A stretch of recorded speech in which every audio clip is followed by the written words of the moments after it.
It is now time for my most anticipated review of 2024. Let's begin. Starting out with my physical books, Attached. In 2025, we want to be better people. We're going to therapy and we're working on ourselves and we're reading self-help. This was my highest rated book this year. Kristen Hanna, The Nightingale, is very large, but it is so worth it. It's about two sisters who are living in France during the war. They're two very different sisters who are helping the war in two very different ways, and it just follows both of their story.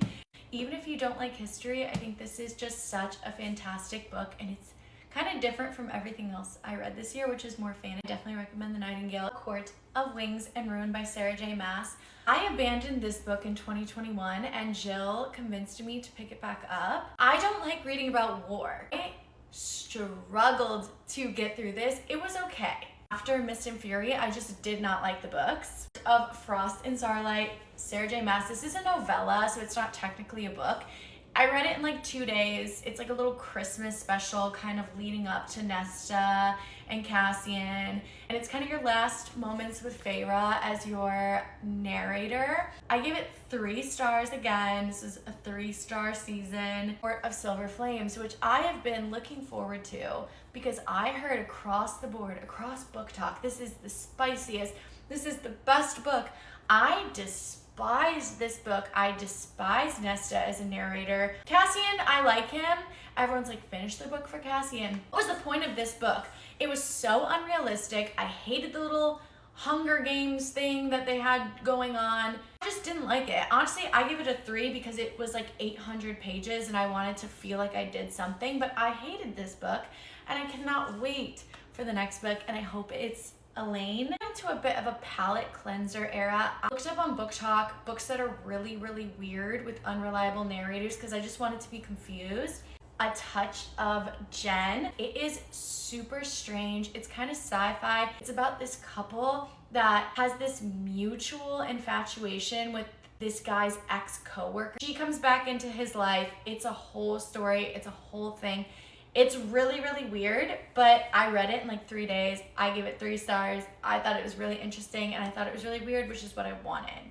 Melissa Broder, The Pisces. I literally just read this because it was called The Pisces and it was a weird book. It's about this woman who falls in love with a merman and it's super dark, super twisted. Want a strange, unreliable story?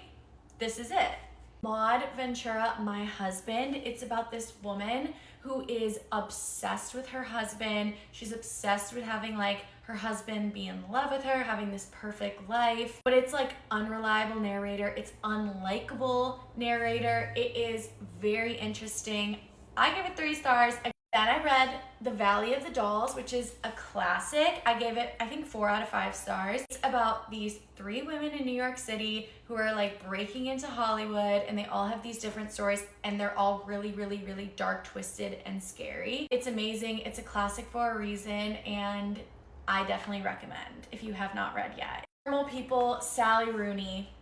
No, I gave this 2 stars. I hated it. The entire book is just about 2 people miscommunicating for like years and years and years. I could not get behind it. I never liked it. I never wanted to pick it up. I'm surprised I even finished it. Do not let Book Talk convince you to read this book. Next, I saw Jill's sister reading Tender is the Flesh, and it's this book about dystopian America where we run out of meat, or meat is like infected and we have to start eating people, and this guy works at a processing plant. These people who they're processing, they don't raise them like normal humans, they raise them kind of like animals. And he has this like love interest with one. I think I gave it 3 stars. It was fine. I don't think anyone needs to read it if you're into weird stuff. Like this was in my weird reading era. I liked it, but this is The House in the Cerulean Sea by TJ Klune. Very fantasy. It's about this orphanage that houses all these like magical children and this guy that works the head of the organization, and there's a love story and it's a gay love story, and honestly it was so heartwarming. I did abandon this book for a little bit. I picked it back up and I'm glad I did. It was very sweet. Not like smutty fantasy, which I like the smutty kind, you know what I mean? I'm currently reading One Dark Window while I take a break in between finishing ACOTAR and reading Throne of Glass. And so these are my 2024 book wrapped. Let me know if you guys have read these books and what books you guys recommend.